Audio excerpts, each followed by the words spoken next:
Refugee by Gratz.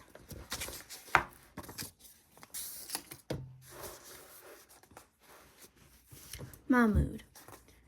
Macedonia to Serbia. 2015. 14 to 15 days from home. Mahmud felt like he was back in Syria. Policemen with guns guarded the border from Greece into Macedonia, and he felt dirty again, unwanted, illegal. Even without travel papers, Mahmud and his family had been able to exchange their Syrian pounds for euros and buy train tickets from Athens to Thessaloniki, and from there to a little Greek town near the border of Macedonia. Now they were headed for the Macedonian town in Gevgelgia, where they hoped to catch a train north to Serbia and from there to Hungary. But first, they had to find a way to sneak across the border. Mahmud pointed out a tangle of tents and laundry lines just off the gravel road, and Mahmud's father pulled them into the camp to plan their next move. It was another little refugee village, the kind of makeshift town Mahmud had seen again and again on the road of Syria. Mahmud and his father hunkered down behind the trash barrel and watched the border crossing. The Macedonian police weren't turning people away, but they might be checking papers, and Mahmud's family hadn't waited for Athens for official travel permits. Mahmud's dad pulled out his iPhone and consulted the map. "This whole area is farmland," his father said. Flat land. Too easy to be caught. He scrolled sideways on the map, and Mahmud leaned in closer. "It looks like there's a forest here, to the west," Dad said. They can't have every meter of border guarded. We'll slip through at night. Once we're in Macedonia, we'll be all right. Where's your mother?" Mahmud looked up. Mom was where she always was, working her way through the tents, looking for Hannah. Hannah wasn't there, though, and she wasn't at any of the other little clusters of refugee tents that they passed as they hiked farther into the countryside. At some place, he'd picked up a map on his iPhone. Mahmud's father led them off a dirt road into a dark forest. It was late, well after midnight, and Mahmud was weary from walking, but they still had 2 hours to walk to the Macedonian border. Walid raised his arms to be carried, and Dad lifted him up against his shoulder. Mahmud bristled. Walid was being a baby. He was too big to be carried. Mahmud was tired too, but nobody was carrying him. They walked along in silence, their way lit only by the occasional glow of the phone screen as Dad checked their position. The forest was full of tall pine trees that crowded almost everything else out, and the ground was covered with brown pine needles that smelled like a car freshener. Somewhere in the forest, an owl screeched, and Mahmud heard the scurrying of small animals. Every rustle made Mahmud jump. Every scuffle gave him goosebumps. He was a city boy, used to the lights and sounds of traffic. Here, every sound was a gunshot in the unearthly dark and quiet. It terrified Mahmud. At last, they emerged from the dark woods and found the train station. It was a small 2-story mustard-colored building with a burgundy roof and rounded gables.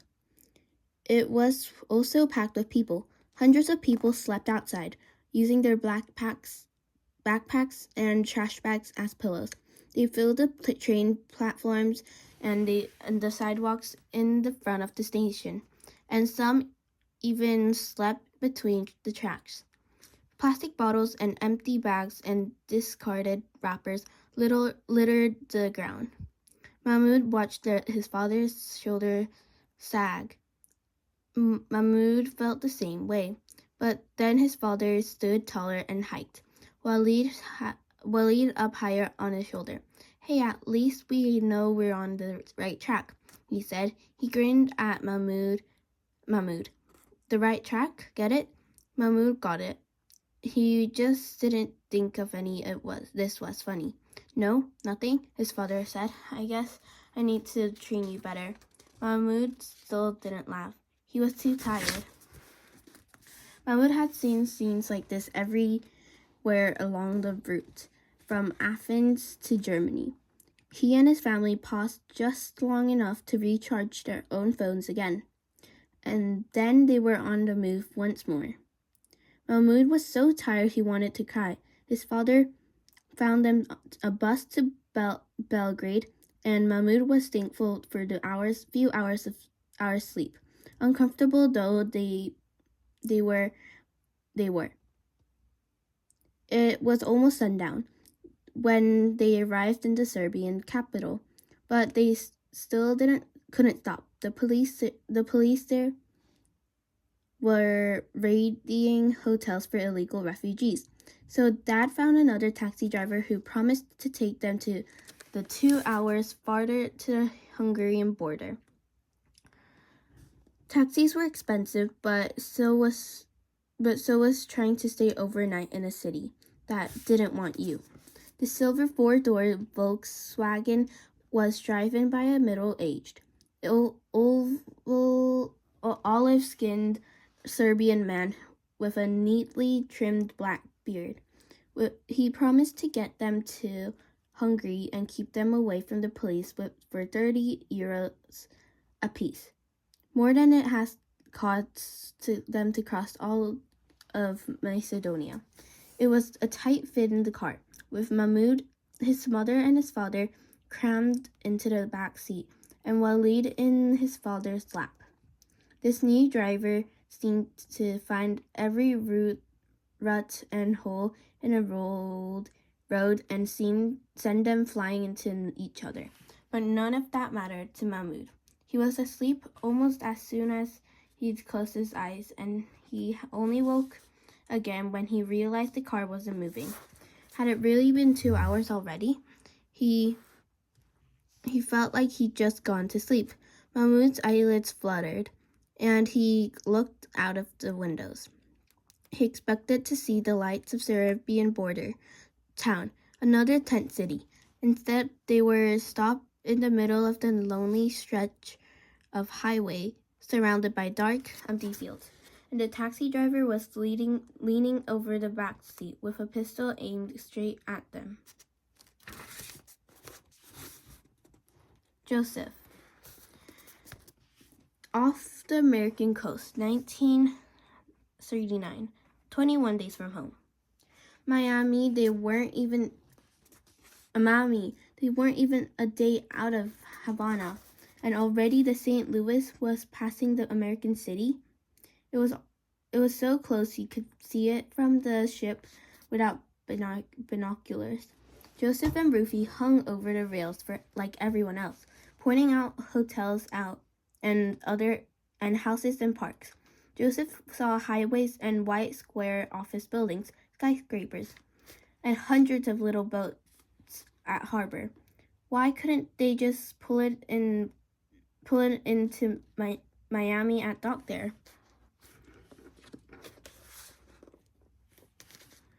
Why couldn't the United States just let them in? There was so much land that they didn't have buildings on it. Miles and miles of palm trees and swamp as far as the eye could see. Joseph would take it. He would live there. He would live anywhere so long as it was away from the Nazis. An airplane circled the ship, its propeller buzzing like a hornet. Newspaper photographers, one of the other passengers, guessed out loud. Joseph knew by now that the St. Louis was a big news the world over. Newsreel camera crews had followed the ship out of Havana harbor on little boats, yelling out the same question all the passengers had. Where would they land? Who would take the Jewish refugees? Would they end up back in Germany? That afternoon, a U.S. Coast Guard cutter cruised alongside the St. Louis, its officers watching them through binoculars. One of the other children guessed the cutter was there to protect them, to pick up anyone who jumped overboard. Joseph thought it was to make sure the St. Louis didn't steer for Miami. Some of the children, like Rufy, still played games and swam in the pool, and they were close enough to America for some of the teenagers to pick up a New York Yankees game on their radios. But most of the adults walked around like they were at a funeral. The happy mood of the voyage to Cuba was gone forever. People spoke little and socialized less. The movie theater was deserted. No one went to the dance hall, except for Joseph's mother. For days, she had mourned Joseph's father, had become Joseph's father by locking herself in their cabin. But with the announcement that the St. Louis was leaving Cuba without her husband, something in her flipped like a light switch. She cleared herself up, put on makeup, did her hair, dumped the contents of her suitcase on the bed, put on her favorite party dress, and went straight to the dance hall. She'd been there ever since. Joseph's mother was dancing by herself when he went to find her. A paper moon and stars still hung from the ceiling, decorations left over from the party, when they all thought they'd be leaving the ship for Cuba. Joseph's mother saw him in the doorway and hurried over to him. She pulled Joseph with her onto the dance floor. "Dance with me, Joseph," she said. She took his hands in hers and led him in the waltz. We didn't pay for all those dance lessons for nothing. The dance lesson had been a lifetime ago, back before Hitler, back when his parents thought Joseph would be going to dances as a teenager, not running from the Nazis. No, Joseph said. He was too old to dance with his mother, too embarrassed. And there were more important things to think about right now. What's going on, Mama? Why are you doing this? It's like you're happy. Papa's gone. She twirled in his arms. "Did I ever tell you why you're named Joseph?" she asked. No. You're named after my older brother. I didn't know you had a brother. Joseph's mother danced like her life depended on it. Joseph died in the Great War. My brother, Joseph, at the battle of the Somme in France. Joseph didn't know what to say. His mother had never talked about her brother before. His uncle, he realized. He would have had an uncle. You can live life as a ghost, waiting for death to come, or you can dance, she told him. Do you understand? No, said Joseph. The song ended, and Joseph's mother took his face in both her hands. You look just like him, she said. Joseph didn't know what to say to that. I'm sorry for the interruption, the band leader said, but I've just been told there will be a special announcement in the A-Deck social hall. Joseph's mother pouted because the music had stopped, but Joseph knew it was worse than that. He couldn't have said why, but he was sure. deep down in the pit of his stomach that it was going to be bad news. The worst. His mother took his hand and squeezed it. "Come on," she said with a smile. The social hall was already full when they got there. In the front of the room, under the giant portrait of Adolf Hitler, stood a committee of passengers who had been working with the captain on a solution to their problem. From the looks of their faces, they had not come up with one. When the head of the committee spoke, he confirmed all of Joseph's worst fears. "The United States has refused. We are heading back to Europe." The outburst was instantaneous. Cries, gasps, tears. Joseph cursed. The first time he had ever cursed in front of his mother. She didn't react at all, and it made Joseph feel both a little ashamed and a little bolder at the same time. "You mean we're going back to Germany?" someone yelled. "Not necessarily," a committee member said, "but we must stay calm." Calm? Joseph thought. Was the man insane? Calm? "How can we stay calm?" a man asked out loud, echoing Joseph's thoughts. The man's name was Posner. Joseph had seen him before on the ship. "A lot of us were in the concentration camps." Posner went on. His face was twisted in anger, and he spat his words. "We were released only on condition that we leave Germany immediately. For us to return, that return means one thing: going back to those camps. That could be the fate of every man, woman, and child on the ship. We would not die. We won't return. We will not die," the crowd chanted. Out of the corner of his eyes, Joseph saw Odo Schindrick lingering in the doorway. Schindrick grinned at the panic of the room, and Joseph felt his blood begin to boil. "Ladies and gentlemen," said the head of the committee, The news is bad. That we all realize, but Europe is still many days away. That gives us and all our friends time to make new attempts to help us." Joseph's mother pulled him away. "Come, Joseph.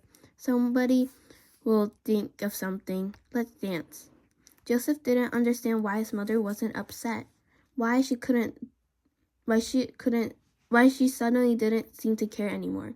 They were about to be taken back to Germany, back to their deaths. Joseph let his mother pull him to the door and broke away. "No, Mama, I can't." She smiled sadly at him and ducked past Odo Schindrick, who leaned against the doorframe. "You should do as your mother says, boy," Schindrick said. "These are your last 3 days. Enjoy them. When you go back to Hamburg, nobody will ever hear from you again." Joseph went back to the yelling passengers, his anger rising like the tide. There had been to be something they could do. He could do. The passenger who'd spoken up, Pranzer, pulled him aside. "You are Aaron Landau's son, Joseph." "Yes, I'm sorry about your father," he said. Joseph was tired of hearing people's condolences. "Yes, thank you," he said, trying to move on. The man grabbed his arm. "You were among the children who went to the engine room and the bridge, yes?" Joseph frowned. What was this about? "And you're a man now. You have your bar mitzvah at that first Shabbos on the ship." Joseph stood taller, and the man let go of his arm. "What is it? What of it?" Joseph asked. The man looked around to make sure no one else was listening. "There's a group of us who are going to try to storm the bridge and take hostages," he whispered. "Force the captain to run the ship aground on the American coast." Joseph couldn't believe what he was hearing. He shook his head. It'll never work, Joseph said.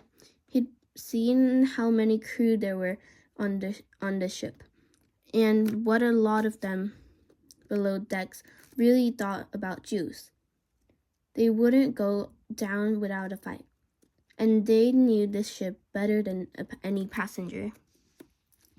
Posner shrugged. What choice do we have? We can't go back. Your father knew that. That's why he did what he did. If we succeed, we're free. If we fail, at least the world will realize how desperate we are. Joseph looked to the floor.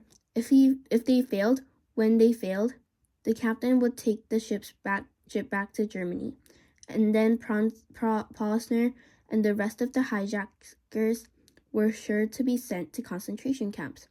Why are you telling me this? Joseph asked. Because we need you with us, Posner told him. We need you to show us the way up to the bridge.